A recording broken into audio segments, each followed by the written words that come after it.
8:25 right now.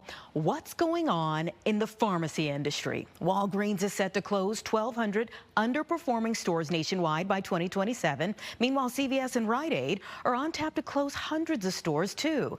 Things are shaky, to say the least. So I asked today's Good Day groundbreaker for his thoughts, and he said it spells opportunity for the owners of independent pharmacies like his that have weathered many storms and stood the test of time. Grew up at 130 West 71st Street, area called Inglewood. You name it, it was all around us. I graduated from Howard University in 1978. My brother and I, who was 10 years older, we went into business. We took on another pharmacy at 200 East 75th Street.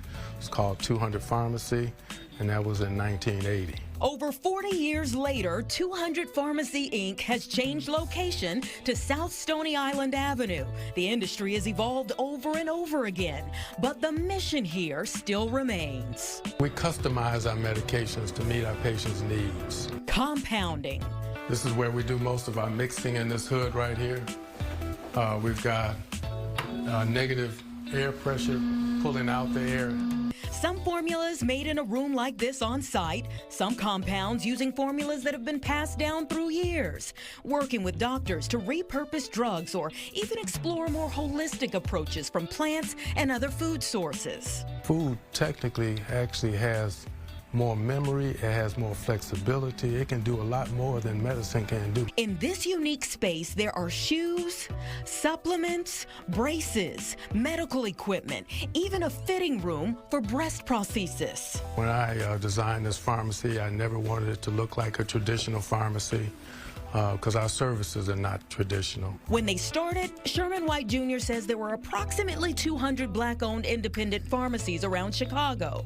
And now it's probably about 3 of us left. But he's living his dream. I've always wanted to be in business for myself.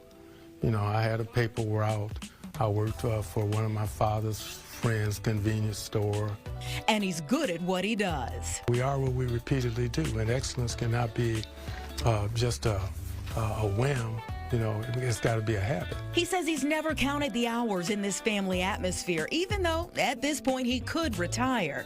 Creating new ways to improve people's lives is contagious, though. For alopecia patients who have hair loss, we use minoxidil. Well, minoxidil initially was developed for blood pressure. Matter of fact, right now there's weight loss medicine that requires injection, but we make our sublingual, where all you have to do is dissolve it under your tongue. I just want people to know that there are always other alternatives out here for resolving some of their health issues. He is an innovator like those who've come before him and a motivator to those who will one day follow his lead. I'm a product of my environment. Yeah. What has it meant to you to succeed in the city that raised you? It means a lot because it allows me to serve people that I know. And you know who Mr. White told me was also working in the first building where 200 Pharmacy began? Well, the grandfather of our very own main evening anchor, Don Hasbrook. Beautiful legacies of Chicago families that continue to leave their mark on the city they've loved through generations.